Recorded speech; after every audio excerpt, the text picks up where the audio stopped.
Thank you, Pete. Thank you, Claire, and thank you, Peter. I just have a couple questions I maybe wanted to start out with before we opened it up. 'Cause I know we're kind of running later here, and it's very, very warm in here right now. So,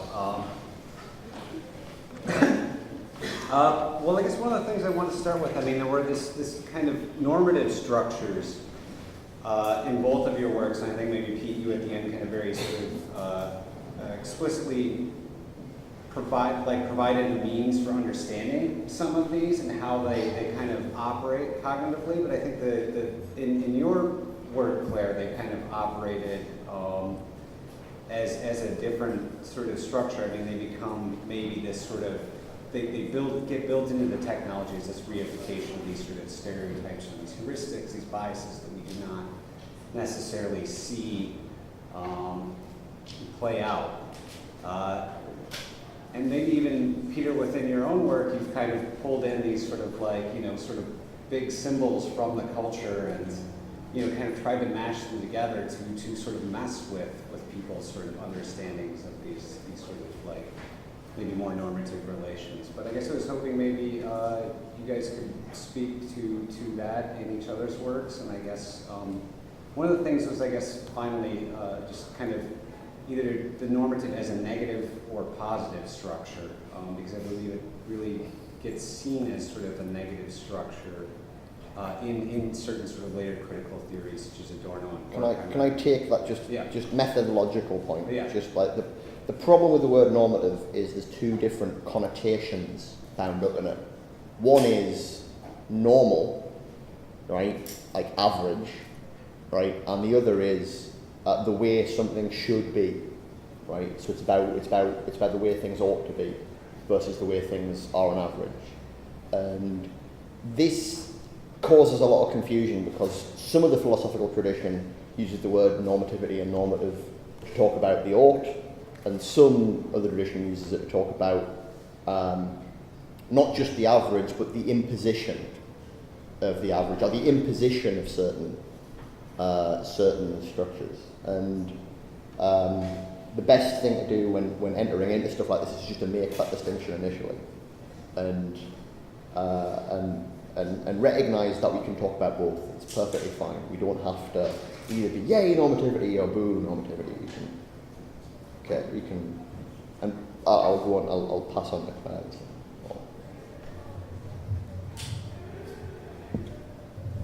That's a really interesting point for me, just because with respect to this particular history of filmic production, separating out the average versus the way something should be is a much more confusing and muddy scenario. Yeah.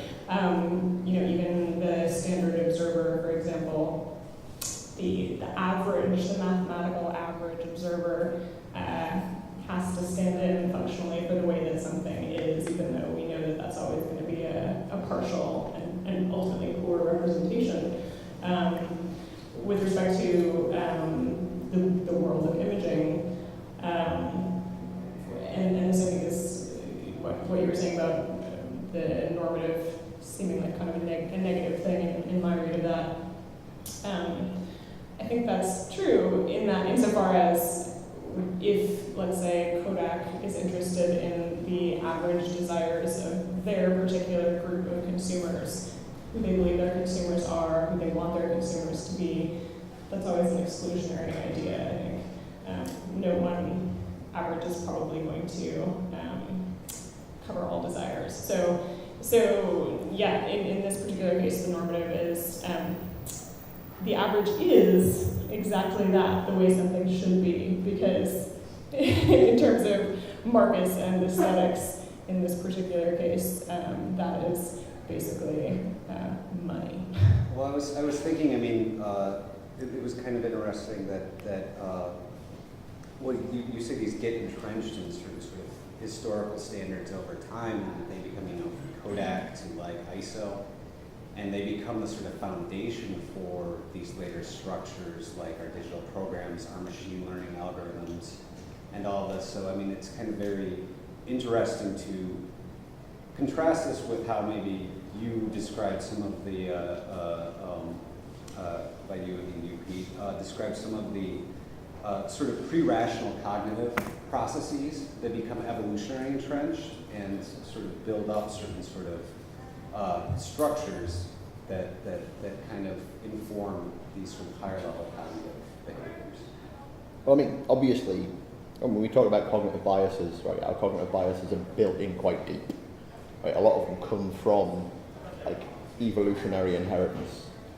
I mean, particularly like I was saying, I mentioned facial recognition is kind of. I mean, it's not that all of your facial recognition capacities are determined when you're born. They're not. Right? You learn to recognize faces.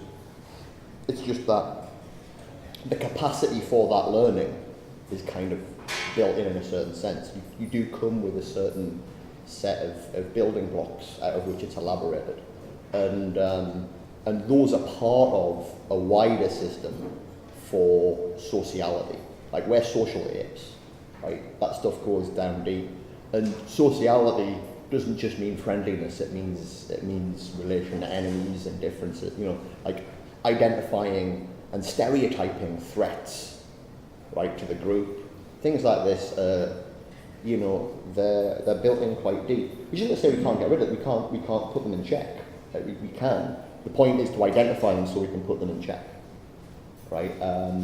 But this is just where I come back to the point about the initial point about not using the word normative unilaterally in a negative way. Is when I say we should put our cognitive biases in check, right? That's a normative claim. It's a very strong, like, I think we should try and identify and to the very best of our ability work past our cognitive biases, right? And if you think that, if every time you use the word normative and every time you use the vocabulary of should, you think that's referring to something like a system of domination, and you lose the ability to even make these kinds of claims. That's my only kind of point there.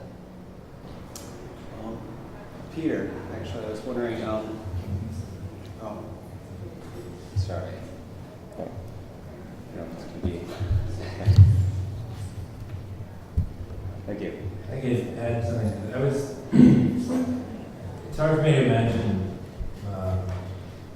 stereotypes or memory images in, you know, a commercial industry centered around trying to determine what those things are, be it facial recognition or, you know, the rise of digital photography. It's hard to think of those as separate from commerce, you know, structures of there being an intentionality behind developing these, you know, researching these topics. Josh's question about I have a long-standing interest in populist, for lack of a better word, imagery. I think it's almost exactly the opposite of that. In that using something like a, you know, logo of a sports team where when you walk out here in the street, you're going to see baseball caps and t-shirts and bumper stickers and drunk people in bars. It's kind of like a neutral content for an art object that kind of like levels the playing field for, you know, fun. And it kind of optimizes, you know, my chance as an artist of having someone have to, you know, by the content being so banal and bland and, you know, just sort of familiar, it kind of forces the viewer into a kind of visual relationship that was hopefully more than, you know, it's very kind of neutral and very, I don't know a better word than that. It forces someone to look at something because they already know what they're looking at, but they, you know, are seeing it represented in a different way. So I kind of see it as almost like forcing the painting to be aesthetic, you know, as you would call it, by removing all the, you know, good taste on one side and bad taste on the other side. I always kind of try to achieve like a non-taste, like just like a generic kind of nothing content. There's something that's really interesting, I think, about how you formulate these sort of long strings of process and layer over images and then kind of repeat certain gestures and then break them back to art. And maybe it sort of relates in a strange way to some of the images that Claire showed us earlier tonight in regards to sort of these images, as she said, were sort of stressors attempting to break, you know, the kind of systems in a way that they're being put through just so that they can make those very systems like operate better. And I guess there's something with that, with kind of how art operates at the sort of limits of what we know, or kind of trying to push you to sort of like new experiences. So there was kind of actually something I wanted to follow up with that in relation to, I mean, you did a very good job of saying what you saw in these images. Like, I was going to ask that as a question, but then you already kind of beat me to the punch and really fit that in there as sort of like images that present an index of images or reveal something about the very process of their sort of structure of creation. So I guess I wanted to ask maybe beyond that, how do you've kind of introduced this other layer into their interpretation, which is this sort of like techno-scientific realm and everything like that, and you kind of provided an explanation of how that operates, and you've kind of provided a history. And I guess I wonder, because this is also a history that's embedded in the very sort of like art images we see, the art photography world and everything like that, I was wondering how this influences maybe, in your view, any of the sort of institutional art historical record beyond the sort of maybe more standard humanistic trajectory under which these images are typically considered. I can say how it might influence the art historical record, other than to the extent that I think some artists are working with or against or pushing off some of these tropes very explicitly. So I think that understanding some more about these images does enrich something about the record and what they're after. But I think apart from the art historical record, these kinds of standard reference images are going to change over time. They were what they were in the 70s, and their aesthetics have shifted over the ensuing decades.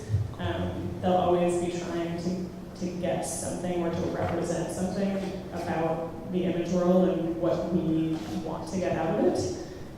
But as technologies change and desires change, what we need those images to do will mean that they look different. And so I think what I'm kind of curious about is over time how these images will become their own kind of separate parallel archive, a sort of, to use your word, a techno-scientific archive that can tell us something about what over time we have wanted our images to do. And so I'm very interested. So for example, like HDR imaging, where you have like a super high dynamic range image where they basically superimpose subsequent exposures. To me, they look incredibly fake, but again, that's partially because we're used to the kind of compression that gives us more normal dynamic range. So when I see high dynamic range images, which we can all do on our iPhones, I think those renderings look crazy. I think that, and there's a lot of my sources who are sort of semi-retired scientists in Rochester who now teach the next generation of imaging scientists. Those kids are working on like how do we make an HDR rendering look great? And so there's a whole new set of standard images to do so, or there's new standard images to look at 3D imaging. And so all of these things are going to provide an archive of information about how over time that engineering process works. So I think I'm really curious. I'm curious about it as like a parallel index of desire.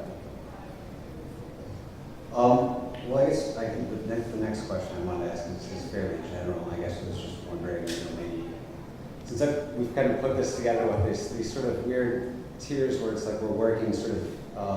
Claire, you kind of have a sort of, as you say, a sort of historical archive you're overviewing this sort of parallel process of image production, but it still kind of relates very concrete production process to maybe some of these more abstract scientific and socio-technical systems. And then, Peter, you're working on a very sort of like hands-on, but you're also kind of working between sort of levels of digitality and craft. and kind of shaping these into sort of aesthetic image. And then I guess finally, Pete, you're really looking at this from a very sort of abstract and sort of scientific, but also very philosophical a space that's attempting to sort of maybe pull aspects of these levels together in different ways. And I guess I just really want to ask you guys maybe what sort of connections you drew from each other's work or from what you saw here today, or how maybe you kind of just, it's a small part, but Well, this is a kind of, so I realise the connection between everything I've said isn't necessarily obvious with Claire's work, but everything I've done is very much trying to engage with what you're doing. And this responds to some extent to Peter's question, which you can't imagine any kind of normative structure that isn't just driven by like commerce, for instance. But this is why it's really important to talk about learning here. So, why do we have these box tests? Well, from the commercial perspective, they're about calibrating industry, right? Calibrating stuff to make sure that it all kind of works across industry. But the inverse of this is, how do we calibrate our linguistic usage? How do we calibrate the fact that when I say Burgundy, right, you kind of know what I mean up to a certain. It might be that there are certain blurry edges, but for the most part there will be cases of Burgundy that we'll agree about. When it comes to talking about red, we're going to agree about almost all cases. Finally, we go, the harder it will be, but there is this question of linguistic calibration. And in fact, that's just a question of learning, actually. It's just a question of how you socialise people into the language, how you get kids to be able to use colour concepts. This is what I was mentioning to you before, is if you look at the research on this, it's very surprising because kids can't actually reliably use colour concepts till they're about 7. That sounds very surprising because they use the words, because we ask them like, what is this? And they'll go red or whatever. But really, all they're doing is trying to play with us.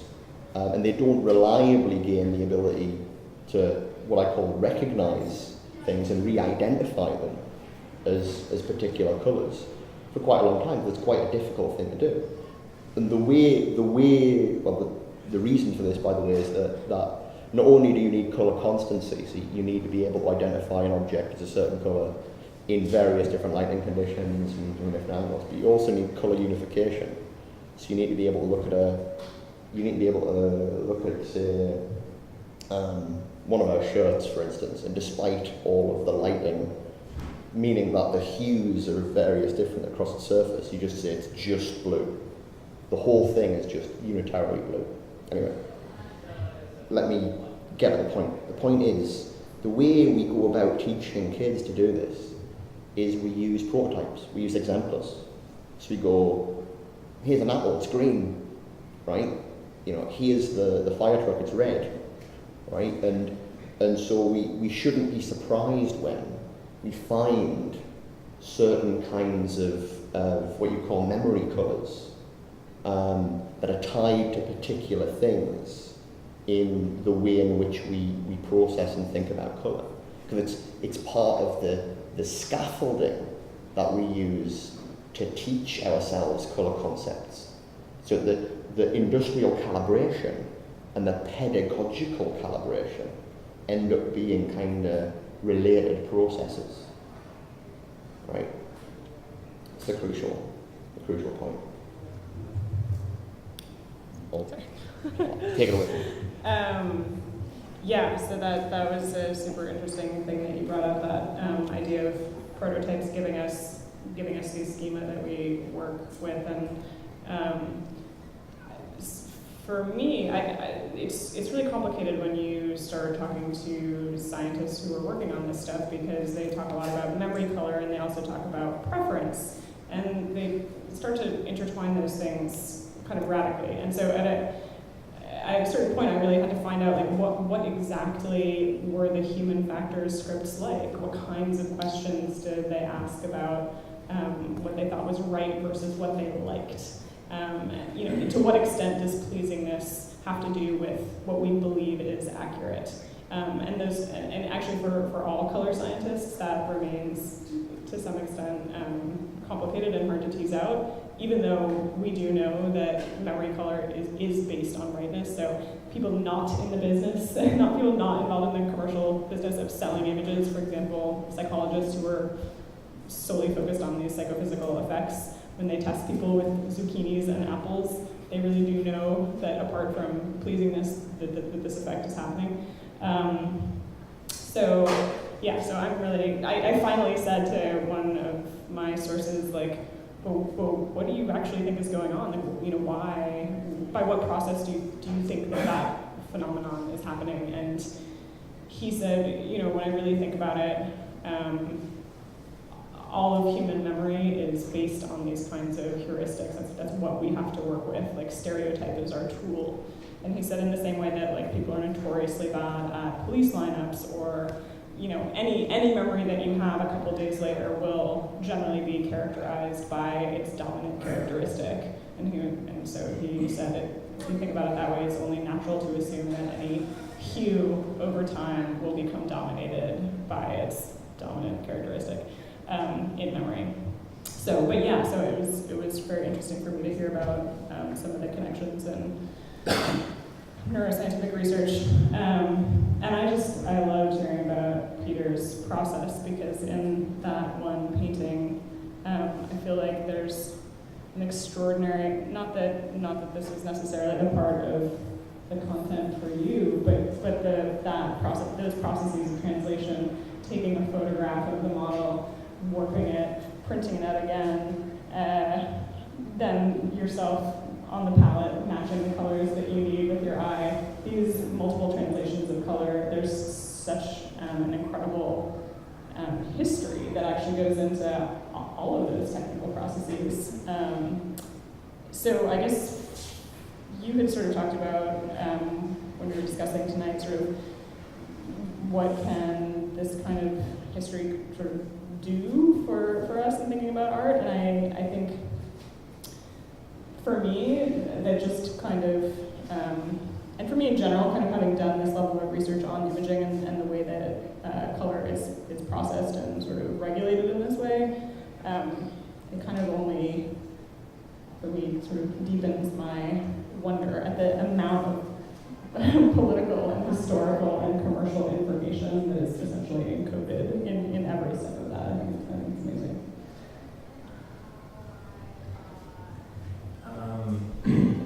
Maybe I can ask you a couple questions, please.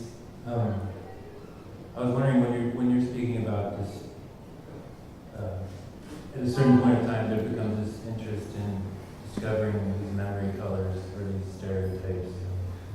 How much is there any proportional relationship to which that's a symptom of bodily abstraction that's due to something like technology or social formations, or different ways that our relationship to images is consumed in our lack of interacting in person? We're more alone with the screen as opposed to being, in the social bodies. Is there a proportional relationship between the rise of trying to determine these abstract colors of the memory versus the actual colors in the world? Well, I think I understand what you're asking. So you can tell me if I'm on the right track with this, but in the actual article, I pretty explicitly connect color photography's acceptance into contemporary art, which let's just peg at the mid-70s for a bunch of reasons, among them Eggleston's 1976 show at MoMA, which was caused a big brouhaha. But in general, let's just talk about new color, right? That moment when a lot of photographers were starting to work in color in earnest and were being accepted, not in sort of like balkanized photo galleries, but that was actually coming into the discourse. And so many of those photographers have talked about, at that moment when black and white was still serious art photography, they talked about being incredibly moved and affected by colorful printed matter, by Life magazine, by Time, by postcards, by just the abundance of that, and which is really where color photographs, that's how they were being distributed. So and that was rising really intensely through the 60s and 70s through technology. Like the scanner made that possible. So this technology was increasing exponentially the amount of colorful photographs that we were seeing. And because that was totally mediated by the desire for memory color and by increases in saturation and contrast by customer request. So for example, like Stephen Shore did that famous project with the taking very banal photographs of Amarillo, Texas, like the courthouse lawn or a sky above the barbecue joint. When he sent those to a commercial postcard printer, they just, without asking him, increased all the color and made it correct. So like they made the lawn, which in actual reality had been completely dead and brown, they just made it green. And the completely clouded over sky was magically blue. And he just left it. And he was like, they know they're professionals, that's how they're supposed to look. So that look became conceptual content for his project. So in answer to your question, I think like this, I do think that the entire process of memory color and figuring out how to incorporate that into new film products had very much to do with the feedback loop. Yes, it was more looking at images. It was more images. It was more people staring at more images that I think kind of increases our understanding of how images should look. So it's in one part physical and psychophysical effect, and in another part just the feedback loop of this flood of images. I don't know if that addressed.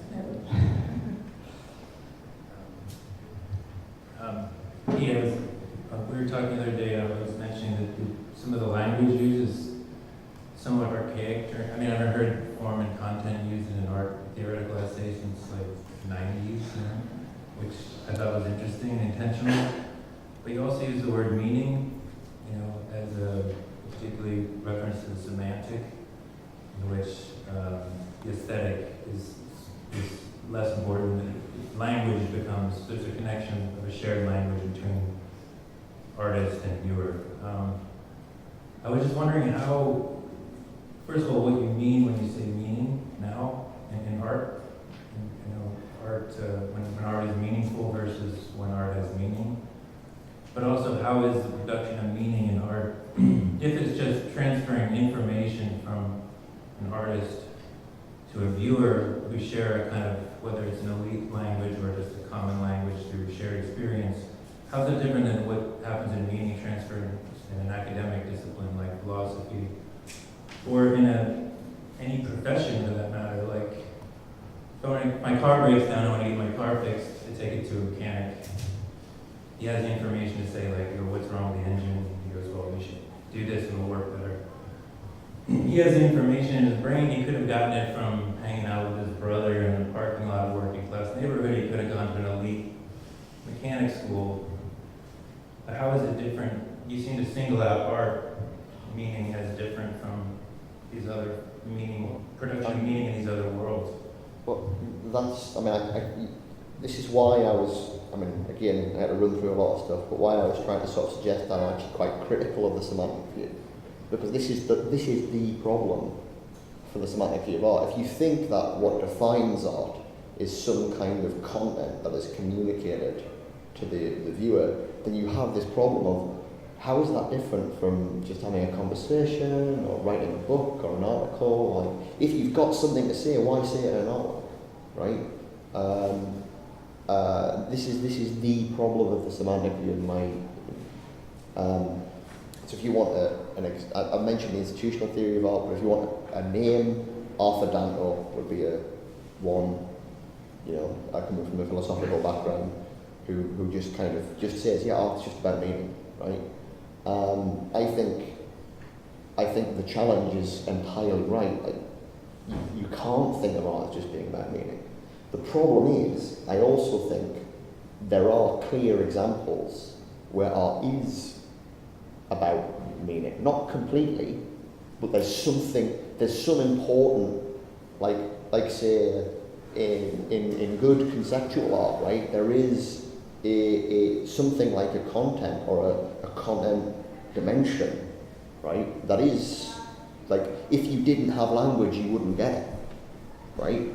And so the trick is, how do you describe those kinds of cases? How do you describe how art can have, or can play with, let's say, how art can play with the sort of conceptual domain without just collapsing back into, I'm just sending you a message. Well, I mean, if you read if other people read The Artist's Brain at Work, which is the other side of this story, what I basically try to say is, really what art is about is, it's not about cognitive product, it's not about the end result, so it's not about getting you to believe a certain thing. It's about cognitive process, it's about getting your mind going in a certain way, and I don't mind where you end up to some extent, right? And so it's about what I call cognitive stimulation. And it just turns out that some art can be cognitively stimulating your pre-rational capacities. You know, some art is stimulating your facial recognition systems, either by being, you know, an absolute beautiful Rembrandt, or by being a Francis Bacon, which is kind of horrific. You know, it's either way, it's stimulating your facial recognition capacities. But some art is trying to stimulate your conceptual capacities. And that's different from just trying to communicate something to you. It might involve bits of communication, but the communication isn't the point. That's the big difference. And one final issue is just, when I give, in the talk, it might have come across that I think symbolism is all that art's about. It's not. It's just symbolism is a core example of how people think about what art's doing. And some art is symbolic, but some art, even some conceptual art, isn't symbolic. It's not about just symbolism. It's about playing with the conceptual in a different way. Is that? I just wanted to open it up to the audience and see if anybody here has any questions for any of our panelists.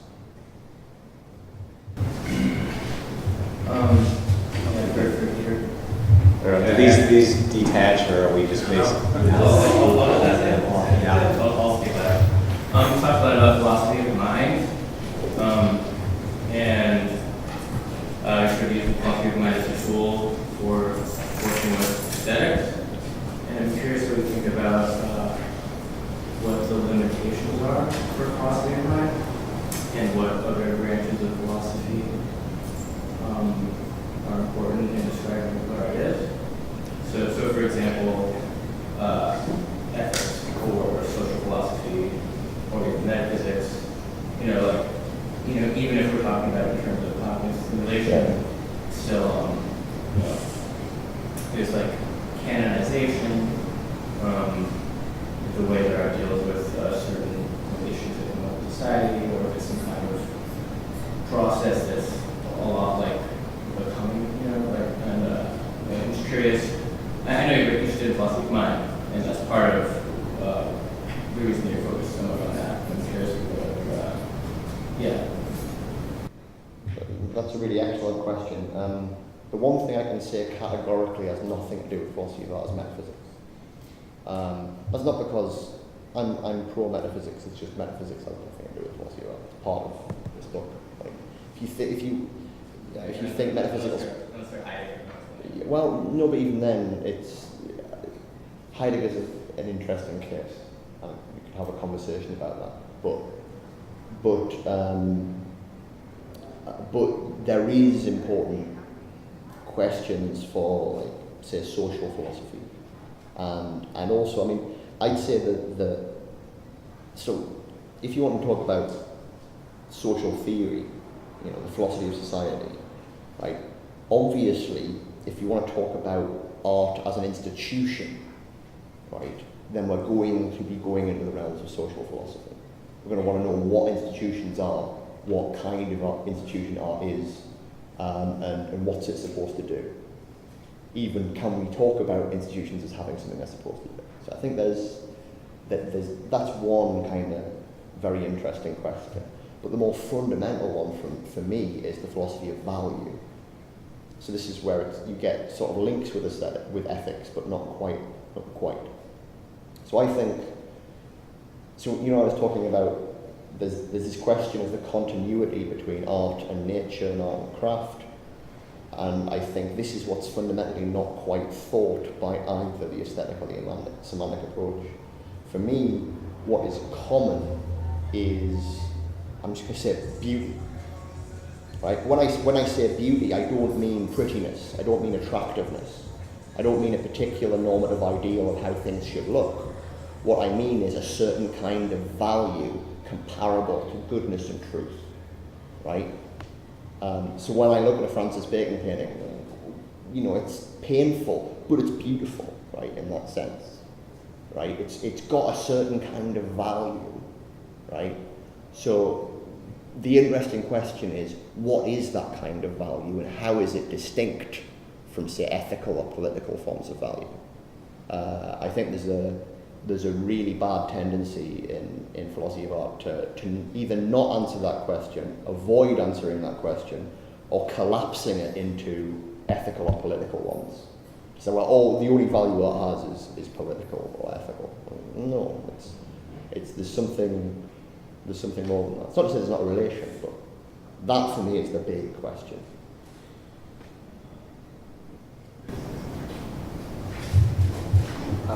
Who's this for? But just I'll try to speak loud. So for me, I believe the power of art is the sublation of feeling and thought, of experience and cognitive processes. And there's an immense power that art and artists can have in changing the normative. For instance, in your talk about these normative standard images, which are throughout time pretty much been targeted to white middle class.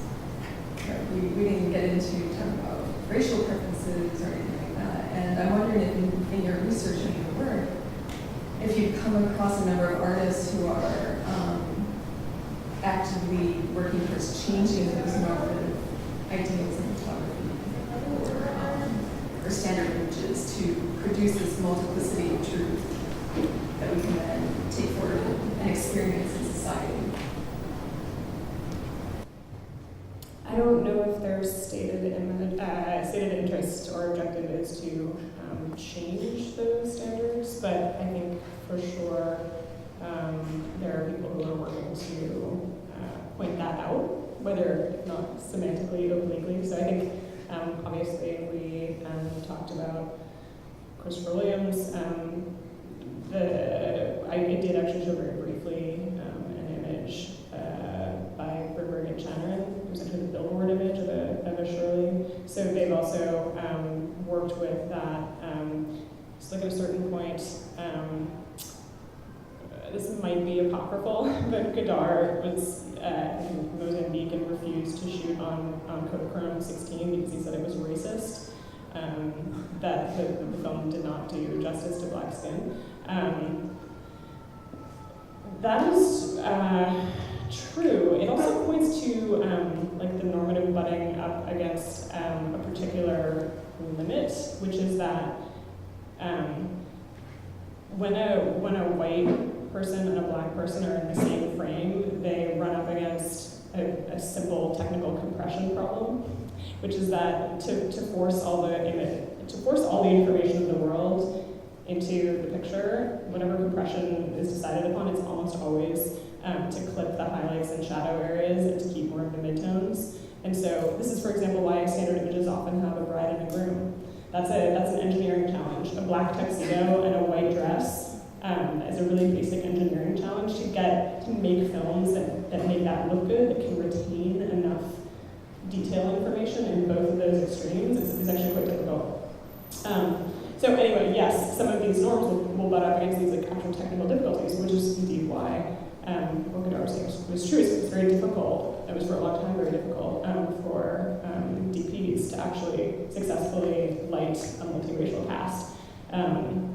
So anyway, in answer to your question, Bergberg and Channerin and Christopher Williams has worked with race too. And in fact, most of the work that had been done, or most of the writing that had been done on some of these images, was actually focused primarily on race. I focused less on that in my article because by the 70s, it was much better. So like in the 50s and 60s, it was for sure like a very like whitewashed, standardized situation. And that had begun to change at the moment where I sort of go forward from. But so if you're kind of curious about other artists, in addition to Christopher Williams, who's sort of the obvious answer, the Bernberg and Chatterton project with Shirley's, they also went to Africa with old stock to actually try to shoot with it. And I think they ended up with a single picture, so it was sort of this meta project where they were using this particular stock to see what it could and could not represent.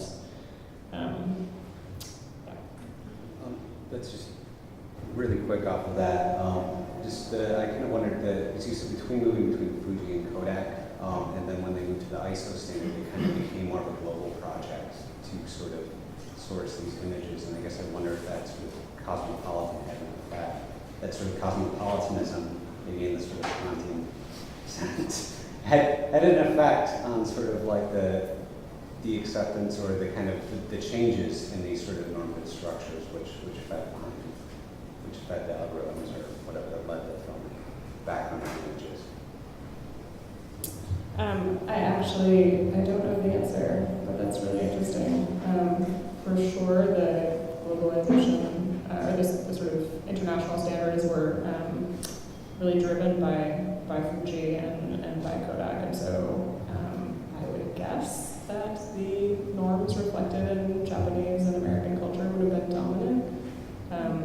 There was not a major film producer in Africa, for example, that was involved in that, and so I think almost certainly those norms are reflected in the kinds of standard images that were chosen. Anybody else?